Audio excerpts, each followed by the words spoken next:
महाभारत के अनुसार गांधार देश की राजकुमारी थी और हस्तिनापुर के राजा धृतराष्ट्र की पत्नी थी। विवाह के समय ही गांधारी ने प्रण लिया था कि वे अपने पति की तरह आंखों पर पट्टी बांधकर जीवन बिताएगी। महर्षि वेदव्यास ने प्रसन्न होकर उन्हें वरदान दिया था कि वे 100 पुत्रों की माता बनेगी।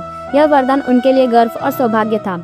समय बीता और गांधारी गर्भवती हुई, लेकिन उनका गर्भ असामान्य रूप से बहुत लंबे समय तक ठहरा रहा, लगभग 2 वर्ष तक। इसी बीच हस्तिनापुर में एक बड़ी घटना हुई। राजा पांडु की पत्नी कुंती ने युधिष्ठिर को जन्म दिया। उस समय राज परंपरा यह थी कि जो पुत्र पहले जन्म लेगा वही राज्य का उत्तराधिकारी माना जाता है। अब गांधारी चिंतित हो गई क्योंकि उनका पुत्र अभी जन्मा नहीं था। कुंती का पुत्र पहले जन्म ले चुका था। इसका अर्थ यह था कि धृतराष्ट्र का पुत्र राजा नहीं बन पाएगा। हस्तिनापुर की गद्दी पांडु के पुत्र को मिल जाएगी। यह चिंता केवल मातृत्व की नहीं बल्कि राजनीतिक और उत्तराधिकार की भी चिंता थी। जब गांधारी को यह समाचार मिला कि कुंती को पुत्र प्राप्त हुआ है तो वे अत्यंत दुखी और क्रोधित हुई। क्रोध और व्याकुलता में उन्होंने अपने पेट पर प्रहार कर दिया। इसके परिणाम स्वरूप उनके गर्भ से कोई शिशु नहीं बल्कि एक कठोर मांस का लोथड़ा यानी मांसपिंड बाहर निकला। यह देखकर वे शौक में डूब गए। उन्हें लगा कि उनका वरदान व्यर्थ हो गया। उसी समय महर्षि वेदव्यास वहाँ पहुँचे। उन्होंने कहा कि उनका वरदान असत्य नहीं हो सकता। व्यास जी ने उस मांसपिंड को ठंडे जल से धोया, उसे 100 छोटे भागों में विभाजित किया। प्रत्येक भाग को घी से भरे हुए मिट्टी के 100 कलशों में रखा गया।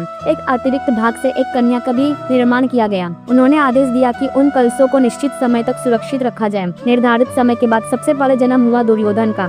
उसके बाद 99 पुत्र उत्पन्न हुए। अंत में एक कन्या जन्मी, दुश्शला। इस प्रकार गांधारी के 100 पुत्र कौरव और एक पुत्री दुश्शला जन्मे। जब दुर्योधन का जन्म हुआ तब आकाश में अपशकुन हुए, पशु रोने लगे, गिदड़ों की आवाज सुनाई दी। विदुर और भीष्म ने धृतराष्ट्र को सलाह दी कि इस बालक को त्याग देना ही राज्य के हित में होगा, लेकिन पुत्र मोह में धृतराष्ट्र ने ऐसा नहीं किया।